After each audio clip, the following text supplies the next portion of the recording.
समय मल्होत्रा, उम्र 27 साल, height 6 feet 2 inch. Malhotra industries का अगला वारिस, परपूत के पांव पालने में ही पहचाने जग आते हैं। समय ने अपने पिता राजीव मल्होत्रा का पूरा बिजनेस समय से ही संभाल लिया था। बस ऑफिशियली अनाउंसमेंट बाकी थी।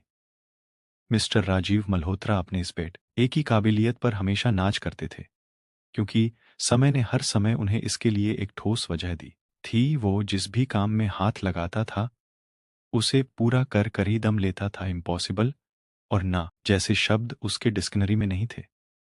आज भी वो लगभग इम्पॉसिबल समझी जाने वाली एक डील को कंफर्म करके लगभग 1 महीने के बाद वापस अपने देश लौट रहा था। हालांकि इसके पहले भी वो कई बार इस तरह के दौरे पर जा चुका था, लेकिन इस बार सफल कुछ लंबा ही हो गया था। यह डील सचमुच बहुत ही मुश्किल थी।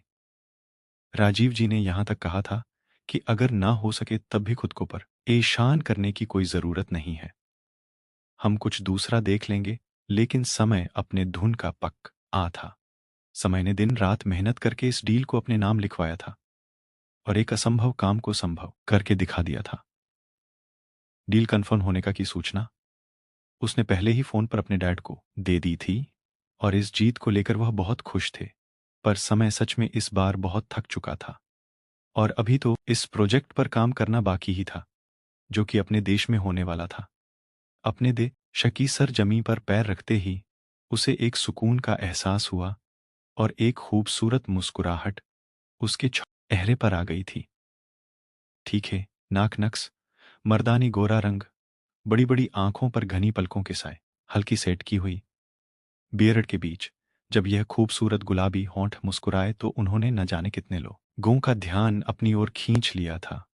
कितनी लड़कियों का दिल उसके लिए धड़क चुका था और यहां पर मौजूद लड़कियां तो बस ठंडी आह भर के रह गई थी, क्योंकि एयरपोर्ट से निकलते ही जिस तरह से सिक्योरिटी गार्ड्स ने उसके आसपास घेरा बनाया था, सबको समझ में आ चुका था कि ये इंसान उनकी पहुंच से ऊपर की चीज है। और उसमें भी मीडिया की फ्लैशलाइट, जो कि उससे संबंधित एक छोटी से छोटी न्यूज भी लेने के लिए बेसब्र हो रहे थे। मीडिया के सवाल लगातार जारी थे, पर सिक्योरिटी गार्ड किसी वो भी उसे तक पहुंचने नहीं दे रहे थे।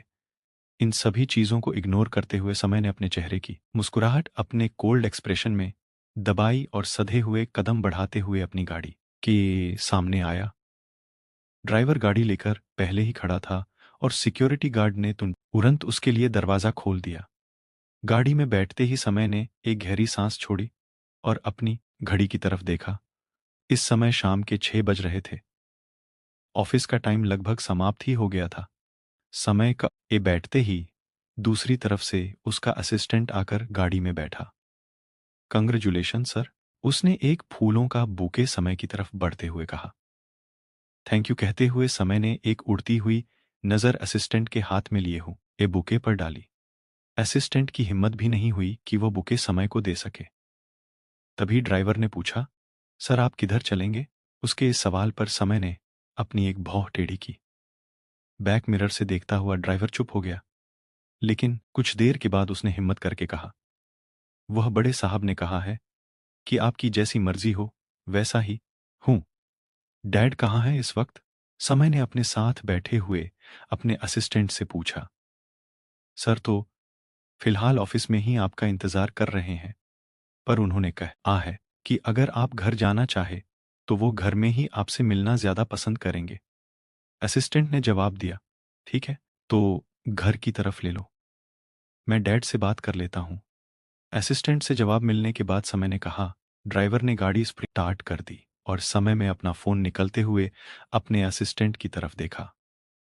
तुमको भी मेरे साथ मेरे घर चलना है क्या?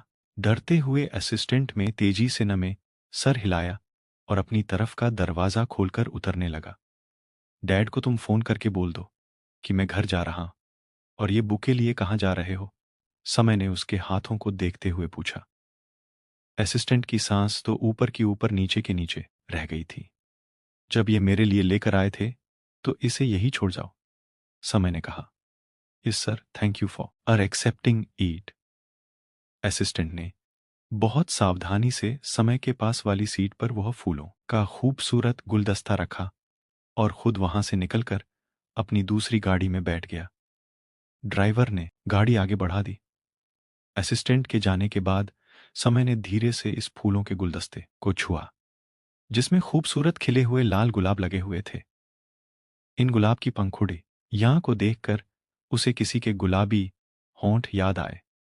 उन होठों का याद आना था कि उसने समय के ओठों पर मुस्कुराहट ला दी। एक साया आंखों के आगे लहराया और एक खूबसूरत गुलाबी अंचल, जिसने कड़ी धूप में ठंडी छांव की अनुभूति दे दी। बस अब बहुत हो गया। अब जल्दी मैं मॉम डैड से बात कर तुम्हें हमेशा हमेशा के लिए अपना बना लूंगा। अपनी रीत का जो अंदाज मैंने तुमसे आज तक नहीं कहा, अब समय आ गया है कि मैं वह सब कुछ तुमसे कह डालूं। आखिर इन पर तुम्हारा हक है। अपने मन में यह सोचकर समय मुस्कुरा दिया। उसके दिमाग में आने वाले दिनों का ताना बाना बन रहा था। यह एक तरफा चाह थी जो न जाने कितने सालों से उसके दिलों में पल रही थी। अपनी मोहब्बत की राह में कोई भी रुकावट नहीं दिख रही थी, पर कभी कभी आन से दिखने वाली राह पर भी हजारों मुश्किल होती है। और इन मुश्किलों का पता तब चलत है जब इंसान इन राहों का मुसाफिर बन जाता है और अंत अंत तक मंजिल के लिए भटकता ही रह जाता है। यह प्रीत इतनी ही आसान होती तो किशन को राधा से अलग क्यों होना पड़ता। यह आंखें ख्वाब दिखाती हैं उस हसीन के मुझे।